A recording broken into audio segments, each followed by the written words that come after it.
Shalom jemaat sekalian, apa kabar? Berjumpa kembali dalam renungan harian masa Prapaskah GKI Wiyung Royal Resident. Mari sebelum kita membaca dan menemukan firman, kita berdoa. Bapa kami di surga, kami sangat bersyukur oleh karena kasih anugerah Tuhan yang tetap memimpin kami sampai hari ini. Tuhan, di dalam masa-masa mendekati Jumat Agung Paskah, Tuhan, hati kami begitu rindu, begitu ingin terarah kepadamu. Berfirmanlah kepada kami, karena kami siap mendengar. Di dalam nama Tuhan kami, Yesus Kristus, kami berdoa dan menyerahkan waktu perenungan firman Tuhan. Amin.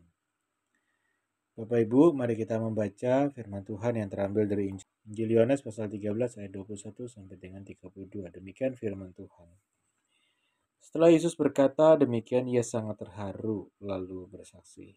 Aku berkata kepadamu, sesungguhnya seorang di antara kamu akan menyerahkan aku. Murid-murid itu memandang seorang kepada yang lain.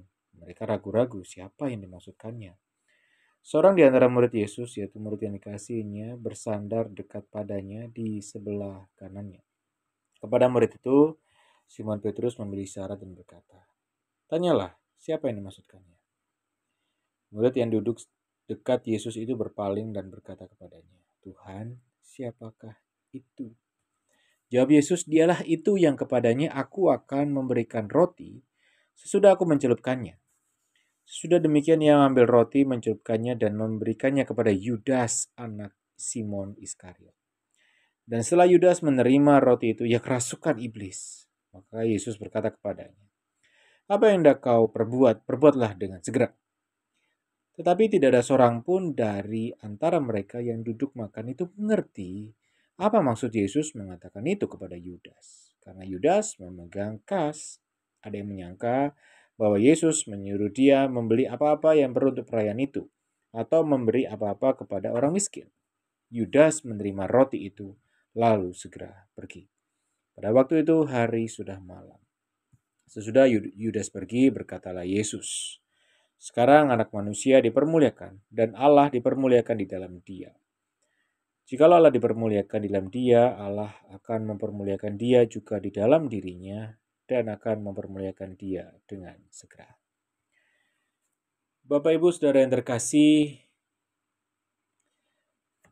hal ini dari teks yang sudah kita baca ini adalah pemberitahuan awal tentang pengkhianatan Yudas Iskariot, di mana Yesus sebelumnya sudah memberitahu, yaitu saat ia membasuh kaki murid-muridnya menjelang hari Paskah. Namun murid yang lain masih belum memahami. Karena itu Yesus dan murid-murid saat melakukan perjamuan terakhir, Yesus mengingatkan bahwa seorang dari antara murid akan menyerahkan dia. Informasi ini membuat para murid bertanya-tanya, siapa ya yang dimaksud? Nah, Yohanes sebagai murid yang dikasihinya menanyakan langsung kepada Yesus. Tetapi juga Yesus tidak menjawab dengan langsung kepada Yohanes dengan memberitahukan nama, melainkan sebuah tanda, yaitu murid yang pertama diberi roti oleh Yesus dialah yang akan mengkhianatinya. Sebenarnya tindakan memberi roti yang dicelupkan pada saat perjamuan Paskah biasanya itu sudah biasa dilakukan oleh tuan rumah di kalangan orang Yahudi kepada tamu kehormatan mereka. Dan saat Yesus memberikan roti yang sudah dicelupkan kepada Yudas Iskariot, seharusnya itu menjadi kesempatan bagi Yudas untuk bertobat. Yesus memberikan roti yang sudah dicelup itu memperlihatkan betapa besar kasih Yesus kepada Yudas. Yesus masih menginginkan Yudas mengurungkan niat jahatnya. Tetapi Yudas Iskariot tetap mengeraskan hatinya. Ia tetap bertahan dengan niat jahatnya. Yudas Iskariot hanya mau menerima roti dari Yesus, tetapi ia tidak mau menerima kasih Yesus.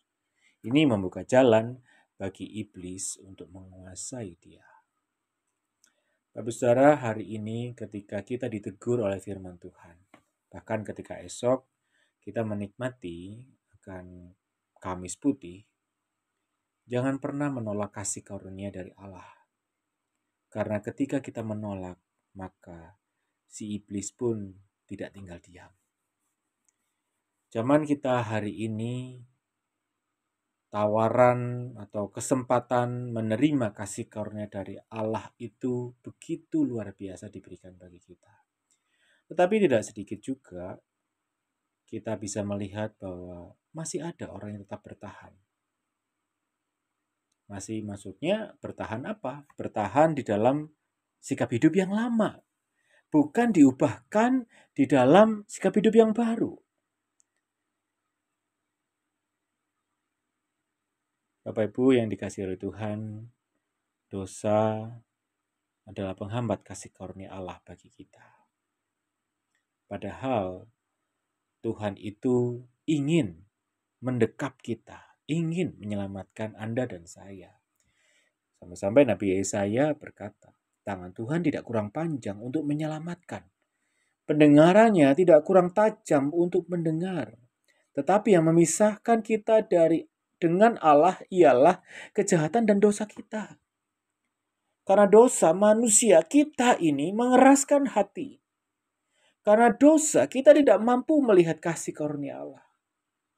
Bahkan karena dosa kita terpisah dengan Allah. Tetapi kasih karunia diberikan bagi Anda dan saya. Persoalannya apakah Anda mau membuka hati bagi Tuhan? Atau Anda tetap menutup hati Anda dengan dosa yang ada di sana? Terimalah kasih karunia dari Tuhan. Maka damai sejahtera dan keselamatan itu menjadi milik kita sampai selamanya. Mari kita berdoa. Tuhan di surga, kami sangat bersyukur oleh karena kasih anugerah-Mu yang terus menyapa kami tidak henti-hentinya. Untuk mencelikkan mata hati kami, untuk membukakan mata rohani kami, melihat Engkau yang adalah Allah Maha Terang itu menerangi hidup kami. Sehingga kami bisa melihat betapa kotornya kami, penuh dengan dosa cacat celah ini. Tuhan, kami bersyukur sampai detik ini Engkau memberikan kesempatan bagi kami untuk kami boleh mengaku dan sungguh-sungguh mau kembali kepada jalan-Mu. Terima kasih ya Tuhan. Pimpin setiap kami, pimpin keluarga kami, dan bimbing anak-anak kami. Di dalam nama Tuhan kami Yesus Kristus kami berdoa. Amin. Bapak Ibu Saudara, selamat menghayati masa-masa Prapaskah yang akan segera berakhir. Dan tetaplah bersandar pada Tuhan. Tuhan Yesus memberkati. Amin.